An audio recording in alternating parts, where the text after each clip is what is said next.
Du lernst mit Apps, aber sprichst trotzdem kaum? Heute zeigen wir dir ganz konkret, wie du allein mit Apps wirklich sprechen übst, auf B1-Niveau, für echte Situationen wie Smalltalk im Büro, beim Bäcker und nach dem Sport. Und ja, wir räumen direkt 2 Mythen auf, nur in Deutschland wohnen reicht nicht, und nur tippen in der App auch nicht. Du bekommst heute einen einfachen Plan, 2 Mini-Rollenspiele und die häufigsten Fehler, damit dein Deutsch endlich im Alltag funktioniert. Hi zusammen, ich bin Tim. Und ich bin Julia, und kurz nebenbei, die ganze Lektion ist übrigens auf Vocabli. So, lass uns direkt starten, bevor die Motivation weg ist. Also, mein größtes Aha mit Apps war, Tippen ist nett, aber laut sprechen ist Pflicht. Wenn ich jede Übung am Ende laut wiederhole, also wirklich mit Stimme, merke ich, wie die Sätze später einfach rauskommen. Total. Ich setze mir kleine Ziele, so richtig klein, 5 neue Wörter am Tag, nicht mehr. Das klingt wenig, aber nach einem Monat sind das 150 Wörter, und ich fühle mich nicht überfordert. Genau, und ich verknüpfe die Wörter mit einer Szene. Zum Beispiel, nach dem Sport im Fitnessstudio. Ich lerne Muskeln, Dehnung, Dusche und baue mir dann einen Mini-Dialog. Lass uns das mal kurz spielen, ja? Ein Rollenspiel wie in der App, aber ein bisschen echter. Okay, Szene. Du siehst eine Kollegin im Büroflur nach der Mittagspause. Ich fang an. Hey, na, wie war dein Mittag? Ganz gut, danke. Ich hab heute mal was Leichtes gegessen. Und du, alles okay mit deiner Präsentation? Ja, lief ganz gut. Ich übe gerade mehr Deutsch, also wenn ich komisch klinge, sag bitte Bescheid. Stopp mal. Genau da ist der Trick. Diesen einen Satz übst du vorher in der App laut, 10-mal, bis er sitzt. Dann klingt er im echten Leben entspannt und nicht wie aus dem Lehrbuch.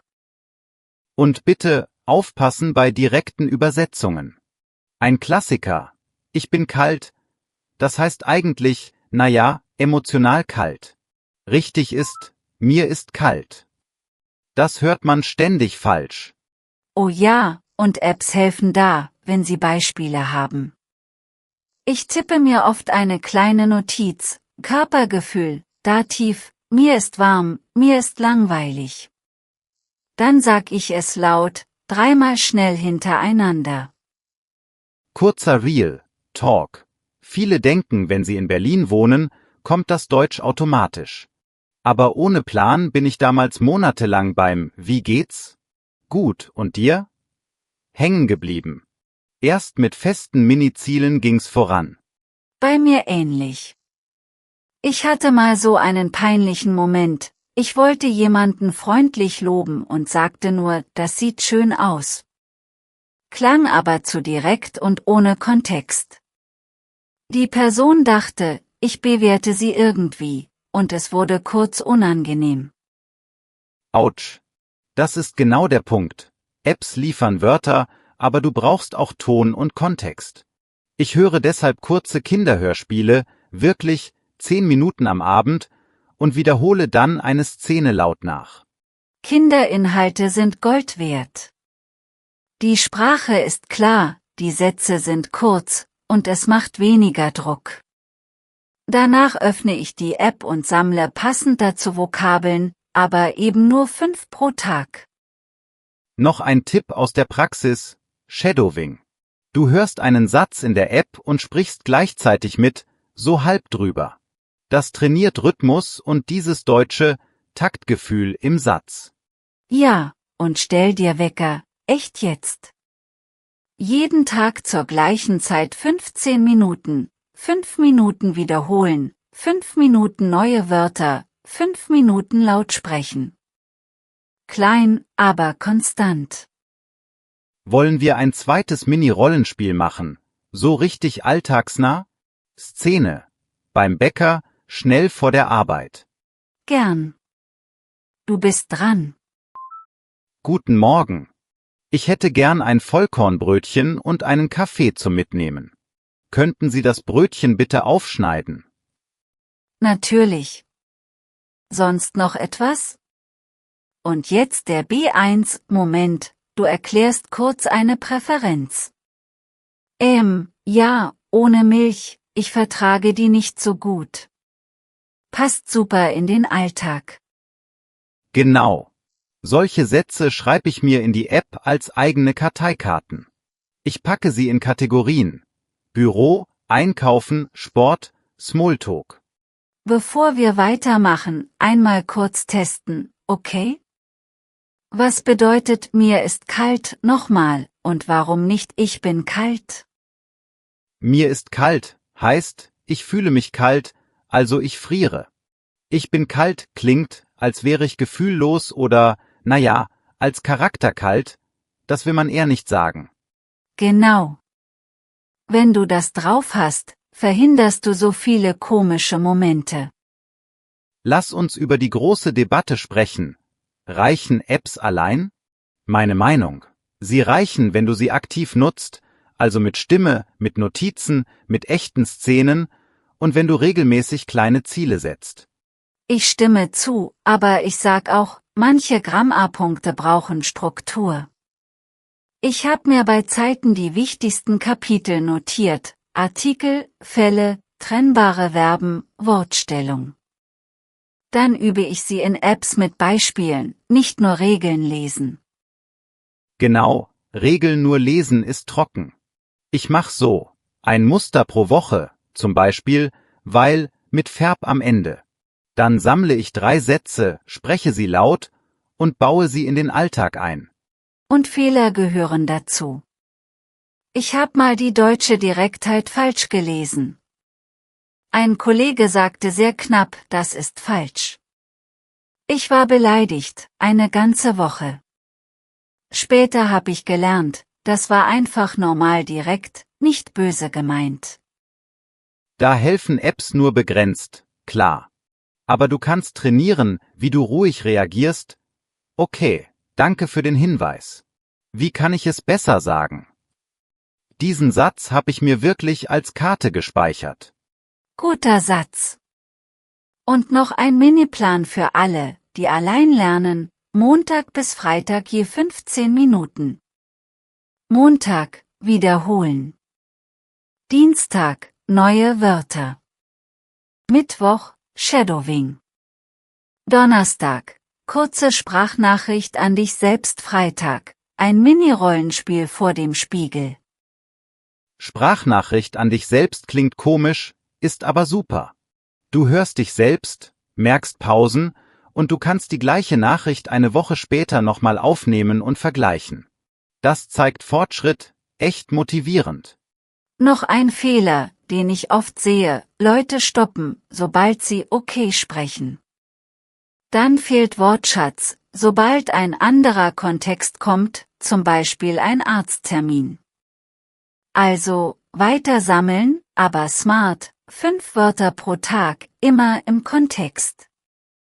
Und wenn du mal müde bist, mach die Mini-Version. 2 Minuten nur.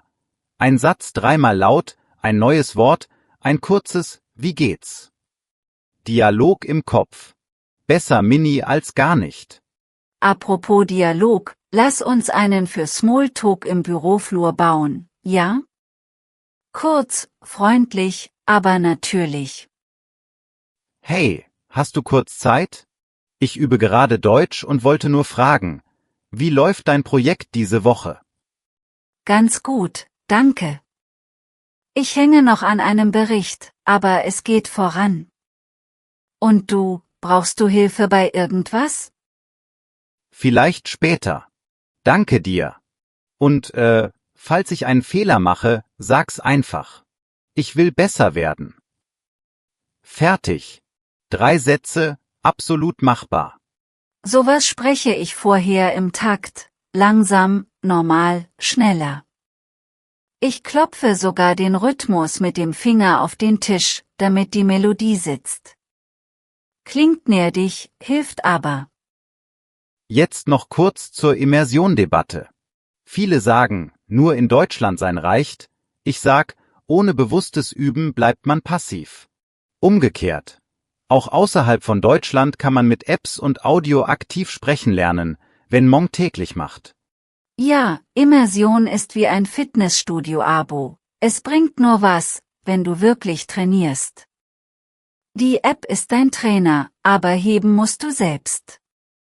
Noch eine häufige App-Falle. Nur swipen, ohne laut zu sprechen. Mein Hack: jede richtige Antwort sofort einmal laut sagen, dann eine ähnliche Variante bilden.